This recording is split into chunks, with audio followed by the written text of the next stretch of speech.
Thanks. Lots of questions now for the chair of the House Intelligence Committee, Mike Rogers. He joins us now. And Congressman, thank you so much for joining us this morning. Let's begin with those 5 Taliban leaders in Qatar right now. You've seen the intelligence on these 5 men. What's your sense of what they'll do after this year is up? Well, and we're not even sure they'll wait a year. Their real value in the next 51 weeks is propaganda by the Taliban, and we've already seen that start. So they can meet with Taliban political leaders in Qatar. They can have family members travel to Qatar and back to Pakistan and Afghanistan, and we believe that's certainly an opportunity for a courier network to get them prepared for what's next. I don't think you'll see any operational activity right now by them. They're smart enough to know better. But it allows them to prepare for what's next, and that's going to be join the fight against what Americans are left in Afghanistan in 51 weeks. You're convinced of that?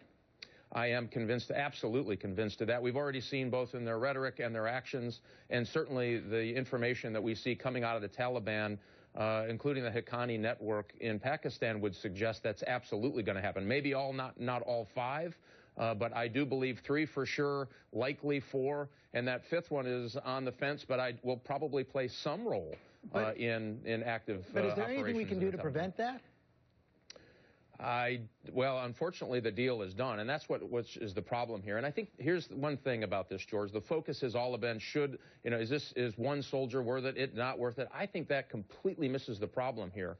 This is a huge regional and geopolitical problem for the United States moving forward. Hostages are now currency in this war. That's always dangerous for both diplomats, aid workers, soldiers in the battlefield. But secondly, think about what happened the last week. America said, we're leaving in 2016 completely. We negotiated with the terrorist Haqqani network. Oh, and by the way, this happened before the election even occurred. This weekend, the Taliban tried to assassinate one of the political leaders, Abdullah, who's running for office in Afghanistan. This was the wrong message at the wrong time, and we are going to pay for this decision for years. Again, this shouldn't be about did Congress get invited to the party. This is all about this honest discussion about what the ramifications of this are. So you're very clear. You've been very clear. You said you would not have made the trade. But what about that bedrock principle of the soldier's creed, I will never leave a fallen comrade? Well, but the problem, George, is that this hostilities haven't stopped. Normally, that's if the hostilities have stopped. There are other options. And this was what's so angered for those of us who have followed this for years. This was not the only option that was available. The administration says it was. No, well, the administration has this theory that you're either with them or you're for thermonuclear war, and there's nothing in between. That's just wrong.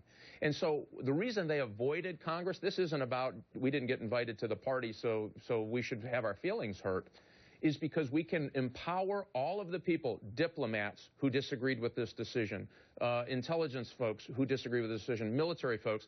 That voice never got heard in the final discussions leading up to this deal. That's why you engage with Congress. We can empower those voices. We can get those questions asked so you don't make a mistake that actually might jeopardize diplomats, aid workers, and soldiers as we move forward. And that's what my fear is as we move forward. If Bo Bergdahl had been captured during a battle, would you still be opposed to this deal? Yes, I would, because we haven't used all the options that are afforded to us. Remember, he was in Pakistan, not all that far from an ISI and their intelligence service and military outpost. So now there's 2 other, an American and her husband's Canadian, we believe is in Pakistan. Bergdahl was in Pakistan, certainly Osama bin Laden, Pakistan. You get a reoccurring theme here. In the FBI, George, we would call that a clue.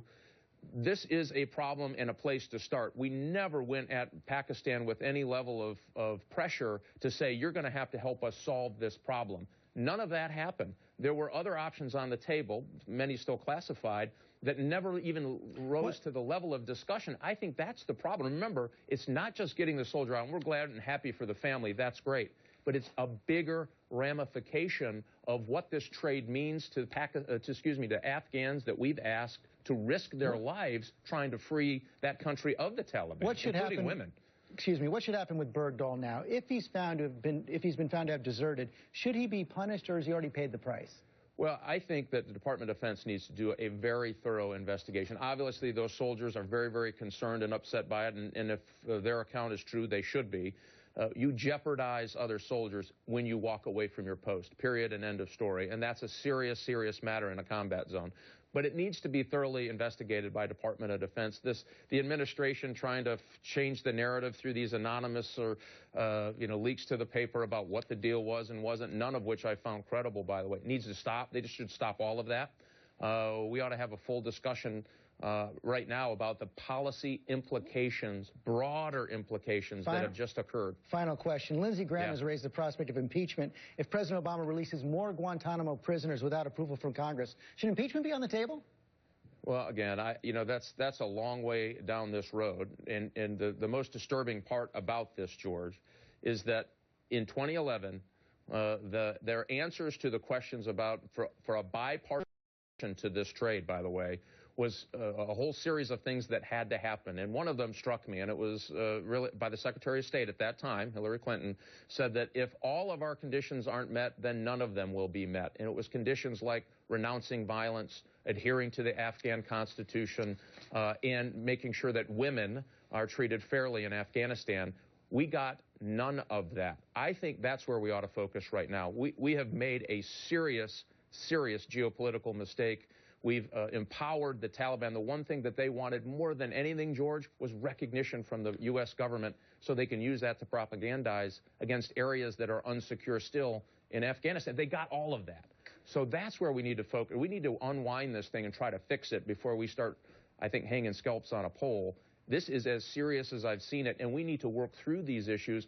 I encourage the administration to come back to Congress as the law requires so you can have these discussions, so you can get these questions answered before you move forward. Congressman, thanks very much for your time this morning.